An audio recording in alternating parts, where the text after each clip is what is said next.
اور وہ آپ کے اور میرے منہ پر کلنک مل کر نہ جانے کس اشانے کے ساتھ بھاگ گئی ہے۔ یہ تربیت کی ہے آپ نے اپنی بیٹی کی، اب آپ کی بھی عزت خراب ہوگی اور میری تو عزت ویسے ہی لوٹ گئی ہے۔ میں نے اپنے سسر کو بہت شرمندہ کیا، یہی ان کے لیے سب سے بڑا صدمہ تھا، اور میں نے آج اپنا بدلہ لے لیا تھا۔ اس کا سارا روبر دبا بیٹھ گیا اور وہ بڑا ہی خطرناک دکنے والا آدمی آج پھوٹ پھوٹ کر رونے لگا تھا۔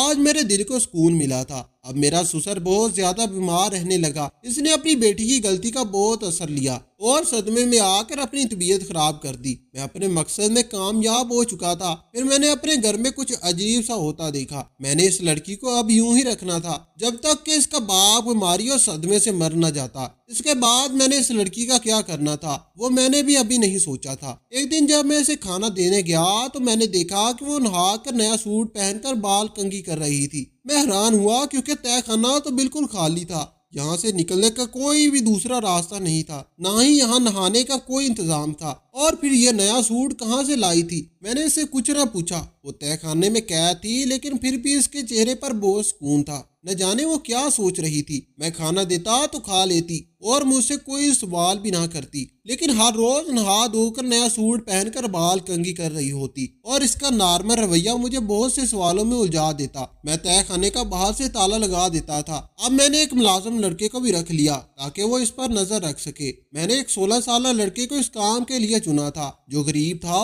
اور اس طرح کا کام کرنا اس کی مجبوری تھی۔ میں نے اسے کہا کہ وہ تہہ خانے کے اندر نہ جائے، میں نے اسے کہا کہ وہ تہہ خانے کے اندر نہیں جائے گا، صرف دروازے پر ہی کھڑا رہے گا اور لڑکی پر نظر رکھے گا۔ اس نے کہا کہ وہ ایسا ہی کرے گا۔ اگلے دن میں گیا تو آج پھر وہ نیا سوٹ پہنے بیٹھی تھی، مگر آج وہ مجھ سے نظریں بھی چرا رہی تھی جیسے مجھ سے کچھ چھپا رہی ہو۔ میں نے اس لڑکے سے کہا کہ تم نے نظر رکھی تھی، یہ کہیں جاتی تو نہیں؟ اس لڑکے نے کہا میں تو پوری رات نہیں سویا، میں اس کو ہی دیکھتا رہا ہوں، یہ تو اپنی جگہ سے ہلی بھی نہیں، پر یہ روز روز نئے سوٹ کہاں سے لاتی ہے اور کس جگہ پر نہاتی ہے؟ کیا وہ کوئی چڑیل ہے یا جن ہے جو خود کمرے سے باہر نکل جاتی ہے؟ تم نے ٹھیک سے کام نہیں کیا ہوگا، یہ سب تمہاری غلطی سے ہوا ہے۔ میں نے اس لڑکے کو نوکری سے نکال دیا۔ ایک دن میں اپنی بیوی کو کھانا دینا بھول گیا، سوچا کہ آج تو بھوکی رہے تو اچھا ہے۔ پورا دن اسی طرح گزر گیا۔ اگلے دن کی رات آ گئی، مجھے تو اس کو کھانا کھلانا ہی تھا، اگر وہ مر جاتی تو میرے ذمے اس کی موت لگ جاتی۔ میں کھانا لے کر تہہ خانے کی طرف گیا اور جیسے ہی میں نے تہہ خانے میں قدم رکھا تو میرے تو قدموں تلے سے زمین ہی نکل گئی۔ اس تہہ خانے میں مجھے ایک سایہ نظر آیا، جیسے وہاں کوئی تھا جس سے میری بیوی باتیں کر رہی تھی اور ہنس رہی تھی۔ مجھے دیکھتے ہی وہ شخص وہاں سے بھاگ گیا اور میری بیوی بھی کچھ پریشان نظر آنے لگی۔ میں پاگلوں کی طرح آگے بڑھا۔ میں نے کہا کہ کون تھا یہاں پر؟ تم کسی سے بات کر رہی تھی، بتاؤ مجھے کہاں سے تم نے اس شخص کو اندر آنے کا راستہ دیا ہے؟ کیسے تم یہاں سے باہر جاتی ہو؟ بولو، سب کچھ بتاؤ مجھے، مجھ سے جھوٹ مت بولنا، میں سب جاننا چاہتا ہوں۔ میرا اتنا کہنا تھا، حالانکہ میں بہت غصے میں تھا، پر میری بیوی اچانک ہنسنے لگی۔ میں حیران ہو گیا کہ آخر یہ لڑکی کیا چیز ہے اور ایسے موقع پر کیوں ہنس رہی ہے۔ وہ مجھ سے کہنے لگی کہ میں تمہیں سب سچ بتا دوں گی جب تم مجھے اس جگہ سے نکالو گے اور میرے باپ سے بھی کہو گے کہ میں باغی نہیں ہوں بلکہ تم نے مجھے یہاں پر قید کر دیا تھا۔ اس کی بات سن کر میں حیران رہ گیا اور کہنے لگا کہ اچھا، تم اپنے باپ کی زندگی بچانا چاہتی ہو، پر میں تو تمہیں یہاں سے تب تک نہیں نکالوں گا جب تک تمہارا باپ مر نہیں جاتا۔ تم یہاں سے باہر جاؤ یا کسی اور کو یہاں پر بلاؤ، مجھے کوئی فرق نہیں پڑتا۔ لیکن در حقیقت مجھے بہت فرق پڑتا تھا، کیونکہ میں نہیں چاہتا تھا کہ میری بیوی کسی اور سے ملے۔ وہ جیسی بھی تھی اب وہ میری بیوی تھی، اور میرے دماغ میں یہی تھا کہ اس کے باپ کے مر جانے کے بعد میں اسے یہاں سے نکال لوں گا اور اپنے ساتھ رکھوں گا۔ میرا اس لڑکی پر اور کوئی ظلم کرنے کا ارادہ نہیں تھا، میری دشمنی صرف اس کے باپ سے تھی، اس لڑکی کے ساتھ نہیں تھی۔ لیکن یہ کوئی عام لڑکی نہیں تھی۔ مجھے تو سمجھ نہیں آ رہا تھا کہ آخر یہ چاہتی کیا ہے، اور وہ شخص کون ہے جو مجھے دیکھتے ہی دیکھتے وہاں سے غائب ہو گیا، اور غائب ہوا بھی تو کہاں غائب ہوا؟ یہ کیسے ممکن ہو سکتا تھا؟ میں نے گھر خود خریدا تھا اور یہ دیکھ کر ہی خریدا تھا کہ اس میں کوئی ایک ٹھکانہ بھی نہ تھا۔ یہ گھر پرانے زمانے کا ضرور تھا لیکن بہت ہی اچھی حالت میں تھا، اور تہہ خانے پہ جانے کا ایک ہی راستہ تھا، اور وہاں کوئی نہانے کی جگہ بھی نہیں تھی۔ میں یہ سب سوچتے ہوئے اپنے کمرے میں آ گیا اور مجھے کال آئی کہ میرے سسر کی حالت بہت گیر ہو گئی ہے، وہ ہسپتال میں ہے۔ میں وہاں پہنچ گیا۔ میرے دل کو تو جیسے سکون ہی مل گیا۔ میں ہسپتال گیا تو میرے سسر ICU میں تھے اور ڈاکٹر کا کہنا تھا کہ ان کے پاس وقت بہت کم ہے۔ میں ان کے پاس جا کر بیٹھ گیا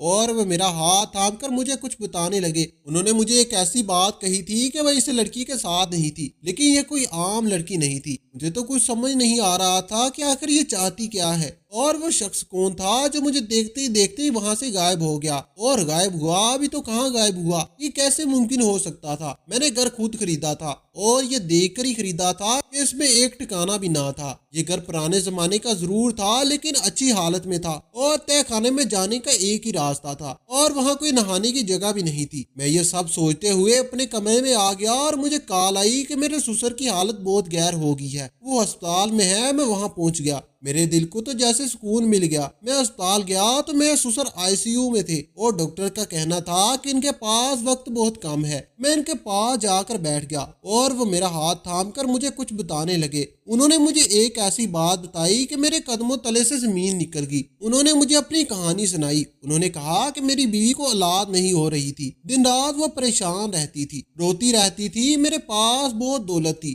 لیکن میری دولت کسی کام کی نہ نکلی۔ میں اپنی بیوی کے دکھ اور آنسو ختم نہیں کر پا رہا تھا۔ ہم پر ہمارے خاندان کا بہت دباؤ تھا۔ میری ماں میری دوسری شادی کروانا چاہتی تھی لیکن میں اپنی بیوی سے بہت محبت کرتا تھا۔ ایک دن میں آفس سے گھر آیا تو یہ دیکھ کر حیران رہ گیا، میری بیوی کی گود میں ایک پیاری سی بچی تھی۔ میں نے فوراً پوچھا یہ کہاں سے آئی ہے؟ وہ کہنے لگی کہ آج میں اپنے گھر کے پاس والی پارک میں چہل قدمی کرنے گئی تھی اور وہاں بہت سے بچے کھیلتے دیکھ کر میری آنکھوں میں آنسو آ گئے، اور وہاں میں ایک درخت کے نیچے بیٹھ کر رونے لگی۔ جب میں گھر آئی تو یہ بچی روتے ہوئے مجھے وہاں سے ملی۔ یہ اکیلی تھی، اس کا وہاں کوئی وارث نہیں تھا۔ میں تو اسے اپنے گھر لے آئی اور اب یہ ہماری بیٹی ہے۔ میں نے اس سے کہا کہ یہ کسی کی بیٹی ہے اور جس کی بھی ہے اس کو تلاش کر رہے ہوں گے، ہم پولیس کو خبر کرتے ہیں، اس بچے کی گمشدگی کی رپورٹ کرواتے ہیں، کوئی اسے اٹھا کر لے جائے گا۔ میرا اتنا ہی کہنا تھا کہ میری بیوی بے ہوش ہوگی۔ ڈاکٹر کے پاس لے گیا تو انہوں نے کہا کہ اس کو کوئی صدمہ نہ دے۔ میں مجبور ہو گیا اور ہم نے اس بچی کو اپنی بیٹی بنا لیا، اسے پالنے لگے۔ جب وہ بچی ہمارے گھر میں آئی تھی، ہمارے گھر میں کچھ عجیب و غریب واقعات ہو رہے تھے۔ وہ بچی ضرورت سے زیادہ سمجھدار تھی اور بہت ہی کم عمر میں بڑی بڑی باتیں کرتی تھی۔ میری بیوی جس دن فوت ہوئی تب اس بچی کی عمر 12 سال تھی۔ میں آج تک یہ نہیں سمجھ پایا کہ میری بیوی کو ہوا کیا تھا۔ وہ اپنے کمرے میں اچھی بلی سوئی تھی۔ ایک روز میں نے اپنی بیٹی کو ایک بوڑھی عورت کے ساتھ دیکھا اور مجھے دیکھتے ہی وہ بوڑھی عورت وہاں سے بھاگ گئی۔ پھر میں نے اپنی بیٹی کو اس بڑھیا کے ساتھ کئی دفعہ دیکھا تھا مگر کبھی اس سے اس بارے میں نہیں پوچھا تھا۔ میں نے اس لڑکی کی پرورش اپنی بیٹی کی طرح کی ہے، میں نے اسے بہت پیار سے پالا ہے، لیکن جب بھی کچھ اس کی مرضی کے خلاف کرتا ہوں تو وہ مجھے بہت نقصان ہوتا ہے۔ تمہارا رشتہ اس کے لیے آنے والا پہلا رشتہ تھا، اس لیے میں نے بہت جلد میں یہ رشتہ کر دیا تاکہ کوئی مسئلہ نہ بنے، لیکن اب وہ کہاں بھاگ گئی ہے یہ ہم نہیں جانتے۔ لیکن میری بیٹی باہر کی لڑکیوں جیسی نہیں ہے، وہ کچھ الگ سی انسان ہے۔ بھاگنے کا تعلق اس کا ضرور اس عورت کے ساتھ ہے۔ مجھے تو لگتا ہے کہ وہ بھاگ کر اس کے پاس گئی ہے۔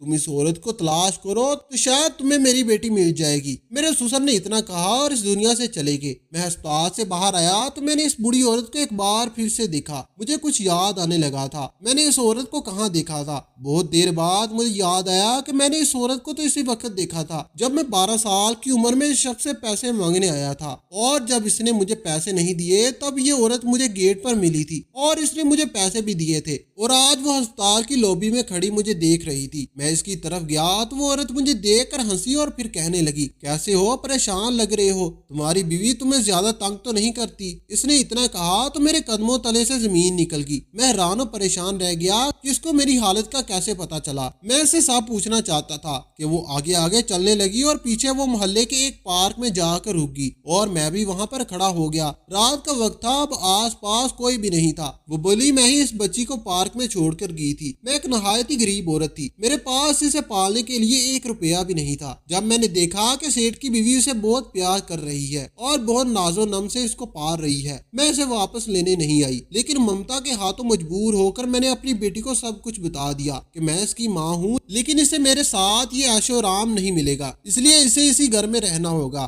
میں اکثر چھپ کر اسے ملا کرتی تھی اور اس کو سمجھاتی تھی کہ تم نے زندگی میں کیسے جینا ہے، تم نے اس خاندان کی ساری جائیداد اپنے نام کرنی ہے، اسے اپنے باپ کے مرنے کا کوئی کوئی افسوس نہیں ہے کیونکہ اب وہ ساری جائیداد کی مالک ہے، لیکن وہ لڑکی تم سے محبت کرتی ہے۔ اس نے کہا کہ مجھے یہ لڑکا پسند آ گیا ہے، میں اس کے ساتھ رہنا چاہتی ہوں، لیکن تم نے اسے تہہ خانے میں بند کیا ہوا ہے۔ میں سب کچھ جانتی تھی، میں ہمیشہ اس پر نظر رکھتی تھی۔ میں نے اور اس نے مل کر تہہ خانے سے باہر نکلنے کا ایک راستہ بنایا تھا۔ جب تم سو جاتے تھے تو وہ باہر نکل کر میرے پاس آ جاتی تھی، لیکن وہ اپنے باپ کے پاس نہیں جاتی تھی کیونکہ اس کے باپ کے مر جانے میں ہی اس کا فائدہ تھا۔ میں گھبرایا ہوا اپنے گھر کی طرف روانہ ہو گیا۔ راستے میں سوچتا جا رہا تھا کہ کیسے تہہ خانے تک جاؤں گا، کس منہ سے اس سے معافی مانگوں گا۔ بس میں نے سوچ لیا تھا کہ آج اس لڑکی کو آزاد کر دوں گا کیونکہ میں اپنے مقصد میں کامیاب ہو چکا تھا۔ میرا سسر مر چکا تھا اور میں نے اپنی ماں کا بدلہ لے لیا تھا، مگر میں آج سوچ رہا تھا کہ میری ماں کی موت تو قدرتی ہوئی تھی، اس میں میرے سسر کا کوئی قصور نہیں تھا۔ میں بلا وجہ اپنے دماغ میں اس آدمی کو اپنا دشمن سمجھ رہا تھا۔ آج میری آنکھیں کھل گئی تھی، میں دل ہی دل میں اللہ تعالیٰ سے معافی بھی مانگ رہا تھا، لیکن جب اپنے گھر پہنچا تو سامنے کا منظر دیکھ کر حیران ہو گیا کہ وہ تو حال میں بیٹھی تھی۔ وہ کیسے نکلی، اور اگر وہ پہلے ہی نکل سکتی تھی تو اب تک ریس ہاتھ یہ گیم کیوں کھیل رہی تھی؟ میں حیران کھڑا اسے دیکھ رہا تھا۔ وہ میری طرف دیکھ کر مسکرائی اور بولی، کیا ہوا، اتنے حیران کیوں نظر آ رہے ہو؟ میں نے تم سے شادی اس لیے کی کیونکہ تم مجھے اچھے لگتے تھے، لیکن تم نے مجھ سے شادی محض اپنی دشمنی نکالنے کے لیے کی تھی۔ میں تو یہ سوچ کر آئی تھی کہ اچھی بیوی بن کر تمہارے ساتھ رہوں گی، لیکن تم تو ایک دشمنی کے غلام انسان نکلے۔ میں چاہوں تو ابھی تمہیں چھوڑ کر جا سکتی ہوں، بولو تم نے میرے ساتھ ایسا کیوں کیا؟ کیوں مجھے تہہ خانے میں بند کیا؟ ایسی بھی کیا دشمنی تھی تمہاری کہ تم نے مجھے استعمال کیا؟ میں نے اسے سب کچھ بتا دیا کہ میرے ساتھ کیا ہوا تھا۔ پھر اس نے مجھے ایک بات جانا، اس کے بعد میں نے اس لڑکی کا کیا کرنا تھا وہ میں نے ابھی نہیں سوچا تھا۔ ایک دن میں اسے کھانا دینے گیا تو میں نے دیکھا کہ وہ نہا دھو کر نیا سوٹ پہن کر بالوں میں کنگھی کر رہی تھی۔ میں حیران ہوا کیونکہ وہ تہہ خانہ تو بالکل خالی تھا،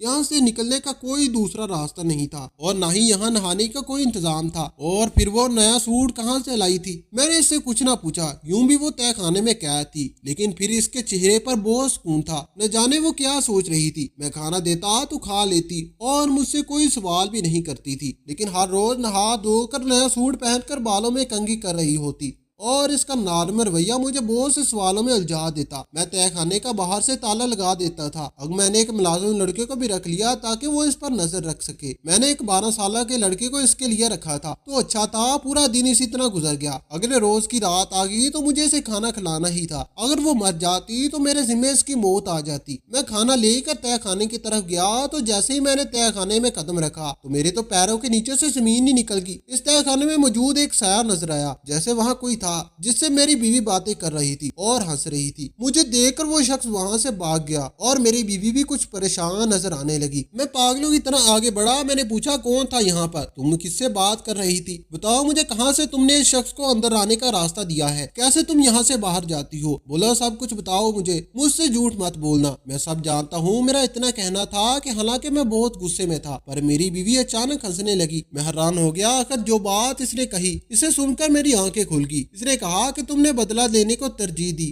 اور ساری زندگی اس کام میں لگے رہے۔ اگر تم بدلہ لینے کی بجائے معاف کرنے کو ترجیح دیتے کہ تمہیں اللہ تعالیٰ نے اتنا دینا تھا کہ تم سے سنبھالا نہیں جاتا، پر اب تمہارے ساتھ کیا ہوگا یہ تم ہی نہیں جانتے۔ میں جانتا تھا کہ یہ سب جاننے کے بعد وہ لڑکی مجھے معاف نہیں کرے گی، پر اس نے کچھ ایسا کیا کہ میں مزید حیران ہو گیا۔ وہ میرے پاس آئی اور مجھے کہنے لگی کہ میں تمہاری بیوی ہوں، تمہارے نکاح میں ہوں، جو ہوا اسے بھول جاتے ہیں۔ تم نے اپنا بدلہ لے لیا ہے اور میں نے تمہیں معاف کر دیا ہے۔ اگر میں تمہیں معافی کرنے کا سبق پڑھا رہی ہوں تو کیا میں خود اس پر عمل نہیں کروں گی؟ میں نے تمہیں معاف کیا، لیکن اب تمہیں اپنے دل سے ساری نفرت اور دشمنی نکالنی ہوگی۔ یہ سب دیکھ کر میری آنکھیں بھر آئیں۔ میں سوچ بھی نہیں سکتا تھا کہ معاف کرنا اتنے آسان ہوتا ہے۔ میں نے اپنا دل صاف کر لیا، اپنی بیوی سے معافی مانگ لی اور اللہ تعالیٰ سے بھی رو رو کر معافی مانگی۔ میں اپنی بیوی رانیہ کے ساتھ ہنسی خوشی زندگی بسر کرتا ہوں۔ وہ واقعی ایک عام انسان جیسی نہیں ہے، کیونکہ وہ ایک بہت بہادر انسان ہے۔ وہ ایک بہت اچھی بیوی ہے۔ میں ہر مہینے اپنے سسر کی قبر پر جاتا ہوں اور نیاز بانٹتا ہوں، ان کے سال و ثواب کے لیے دعا کرتا ہوں۔ میں نے اپنی زندگی میں جو غلط کیا، مجھے اپنا انصاف اللہ تعالیٰ پر چھوڑ دینا چاہیے۔ تو دوستو، آپ کو ہماری آج کی کہانی کیسی لگی؟ کمنٹ باکس میں اپنی قیمتی رائے کا اظہار ضرور کیجیے گا۔ ویڈیو پسند آئی ہو تو ویڈیو کو لائک کریں اور دوسروں کے ساتھ ضرور شیئر کریں۔ مزید اس طرح کے سبکواز کہانیاں اور واقعات سننے کے لیے ہمارے چینل کو سبسکرائب ضرور کریں۔ شکریہ،